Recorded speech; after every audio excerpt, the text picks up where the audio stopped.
ಬೆಳಗಾಂ ಅಧಿವೇಶನ ಅಲ್ಲ, ಈಗಾಗಲೇ 4-5 ತಿಂಗಳಿಂದನೂ ಈ ಕುರ್ಚಿಯ ಶೇಕಿಂಗ್ ಆಫ್ ಚೇರ್ ಅದು ನಡೀತಾ ಇದೆ.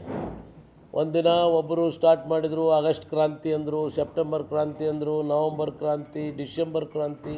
ಈ ಕ್ರಾಂತಿಯಲ್ಲೇ ಕುರ್ಚಿ ಕ್ರಾಂತಿ ನಡೆದೋಗಿದೆ.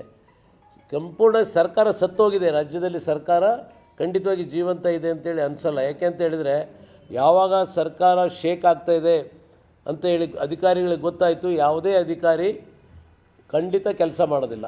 ಯಾವುದೇ ಅಧಿಕಾರಿಗಳು ಖಂಡಿತ ಕೆಲಸ ಮಾಡೋದಿಲ್ಲ. ಆ ರೀತಿ ಆಮೇಲೆ ಯಾವ ಅಧಿಕಾರಿಗಳು ಯಾವ ಮಂತ್ರಿಗಳ ಮಾತನ್ನು ಕೇಳಲ್ಲ. ಯಾಕೆಂದರೆ ಈ ಸರ್ಕಾರ ಇರ್ತದೆ, ಈ ಮುಖ್ಯಮಂತ್ರಿ ಇರ್ತಾರೋ, ಇನ್ನೊಬ್ಬರು ಮುಖ್ಯಮಂತ್ರಿ ಇರ್ತಾರೋ ಅನ್ನೋ ಡೋಲಾಯಮಾನದಲ್ಲಿ ಅಧಿಕಾರಿಗಳು ಸಂಪೂರ್ಣವಾಗಿ ನಿರ್ಲಕ್ಷ್ಯ ಮಾಡ್ತಾರೆ. ಅದರಿಂದ ಆಡಳಿತ ಸತ್ತೋಗುತ್ತೆ.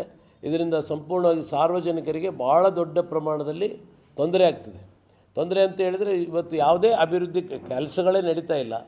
ಯಾರ ಮಾತನ್ನು ಯಾರೂ ಕೇಳ್ತಾ ಇಲ್ಲ. ಇವತ್ತು ಯಾವುದೇ ಪತ್ರಗಳನ್ನು ನೀವು ಒಬ್ಬ ಸರ್ಕಾರಕ್ಕೆ ಬರೆದ್ರೆ ಸರ್ಕಾರದಿಂದ ಯಾವುದೇ ಉತ್ತರ ಕೂಡ ಬರೋದಿಲ್ಲ ಇವತ್ತು.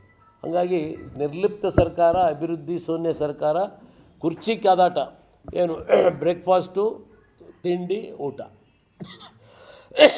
ಇವರು ಅವ್ರ ಮನೆಗೆ ಬ್ರೇಕ್ಫಾಸ್ಟ್ಗೆ ಹೋಗ್ತಾರೆ, ಇವ್ರ ಮನೆಗೆ ನಾಟಿ ಕೋಳಿ ತಿನ್ನೋಕ್ಕೆ ಬರ್ತಾರೆ.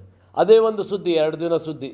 ಇವ್ರು ಹೋಗ್ತಾರೆ ಅನ್ನೋದೊಂದು, ಹೋದ್ಮೇಲೆ ಒಂದು, ಬಂದಮೇಲೆ ಮೆನು ಏನಿತ್ತು, ಡಿಶ್ ಏನಿತ್ತು, ಅದೇ ಒಂದು ಸುದ್ದಿ. ಇದರ ಮಧ್ಯೆ ಆಡಳಿತ ಸಂಪೂರ್ಣವಾಗಿ ಕುಸಿದು ಬಿದ್ದಿದೆ. ಆಡಳಿತ ಸಂಪೂರ್ಣವಾಗಿ ತನ್ನ ಹಿಡಿತವನ್ನು ಕಳೆದುಕೊಂಡಿದೆ. ವಿರೋಧ ಪಕ್ಷದಲ್ಲಿ ಏನಿಲ್ಲ, ಎಲ್ಲ ಒಗ್ಗಟ್ಟಾಗಿದೆ, ಎಲ್ಲವೂ ಸರಿಯಾಗಿದೆ. ಈಗ ಏನಂತ ಹೇಳಿದರೆ, ದಿನ ಸಾಯೋರಿಗೆ ಅಳೋರು ಯಾರು ಅನ್ನೋ ಪದ್ಧತಿ ಬಂದುಬಿಟ್ಟಿದೆ. ಈ ಸರ್ಕಾರದ್ದು ಅಲ್ಲ, ಒಂದು ನಿಮಿಷ, ಈ ಸರ್ಕಾರದ ಒಂದು ಹಗರಣ ಆದರೆ ಆ ಹಗರಣವನ್ನು ಕೊನೆಯವರೆಗೂ ತಗೊಂಡು ಹೋಗ್ಬೋದು. ಬೆಳಗ್ಗೆ ಒಂದು ಹಗರಣ, ಮಧ್ಯಾಹ್ನ ಒಂದು ಹಗರಣ, ಸಾಯಂಕಾಲ ಒಂದು ಹಗರಣ, ರಾತ್ರಿ ಒಂದು ಹಗರಣ. ದಿನ ಬೆಳಕರಿದ ಹಗರಣಗಳ ಸರಮಾಲೆ ನಡೀತಾ ಇದೆ. ಹಗರಣಗಳ ಸರಮಾಲೆ ಯಾವ ಹಗರಣವನ್ನು ಎತ್ಕೋಬೇಕು ಅಂತ ಆಗ್ತಾಯಿಲ್ಲ. ಬೆಳಗಾಂ ಅಧಿವೇಶನ ಆದ ತಕ್ಷಣ ಕೇವಲ ಉತ್ತರ ಕರ್ನಾಟಕ ಸಮಸ್ಯೆ ಒಂದೇ ಅಲ್ಲ ಚರ್ಚಿಸೋದು.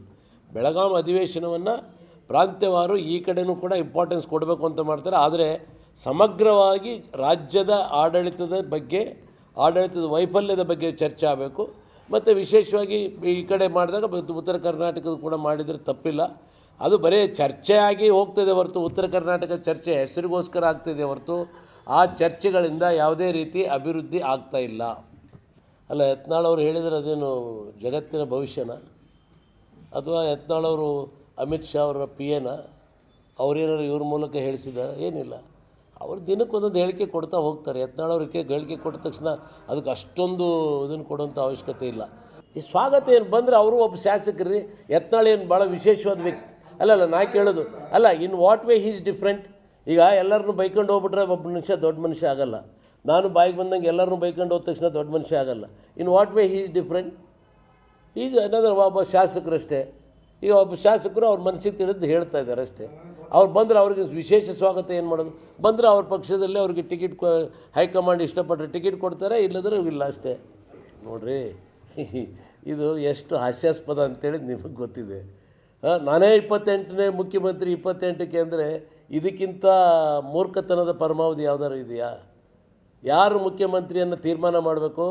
ಈ ರಾಜ್ಯದ ಜನತೆ ಪಕ್ಷವನ್ನು ಆಯ್ಕೆ ಮಾಡಿ ಬಂದ ನಂತರ ಪಕ್ಷದ ಹೈಕಮಾಂಡ್ ತೀರ್ಮಾನ ಮಾಡ್ತದೆ ಈ ರಾಜ್ಯದ ಮುಖ್ಯಮಂತ್ರಿ ಯಾರಾಗಬೇಕು ಅಂತ. ಅವ್ರ ಪಕ್ಷದಲ್ಲಿ ಯಾವ ಪಕ್ಷದಿಂದ ಮುಖ್ಯಮಂತ್ರಿ ಆಗ್ತಾರೆ? ಈಗ 28ಕ್ಕೆ ನಾನೇ ಮುಖ್ಯಮಂತ್ರಿ ಯಾವ ಪಕ್ಷದಿಂದ ಆಗ್ತೀರಿ? ಇಂಡಿಪೆಂಡೆಂಟ್ಸ್ದೇ ಏನಾರು ಒಂದು ಪಕ್ಷ ಇದೆಯಾ? ಹೇಳಬೇಕಲ್ಲ, ಯಾವ ಪಕ್ಷದಿಂದ ಮುಖ್ಯಮಂತ್ರಿ ಆಗ್ತೀರಿ? BJP ಪಕ್ಷದಿಂದ ಆಗಬೇಕು ಅಂದರೆ ನಮ್ಮ ಪಕ್ಷದ ಅಧ್ಯಕ್ಷರಿದ್ದಾರೆ, ಪ್ರಧಾನಮಂತ್ರಿಗಳಿದ್ದಾರೆ, ಅಮಿತ್ ಶಾಜಿ ಅವರಿದ್ದಾರೆ. ಅವರೆಲ್ಲ ತೀರ್ಮಾನ ಮಾಡಿದಾಗ ಈ ರಾಜ್ಯದ ಮುಖ್ಯಮಂತ್ರಿ ಯಾರು ಅಂತೇಳಿ ಅದು BJP ಪಕ್ಷಕ್ಕೆ ಬಹುಮತ ಬಂದಂಥ ಸಂದರ್ಭದಲ್ಲಿ ತೀರ್ಮಾನ ಆಗುತ್ತೆ. ಇನ್ನು ಕೂಸು ಹುಟ್ಟದೇ ಕುಲಾಯ, ಆಮೇಲೆ ಎಲ್ಲಿ ಯಾವ ಕೂಸು ಯಾವ ಕುಲಾಯನೂ ಗೊತ್ತಿಲ್ಲ.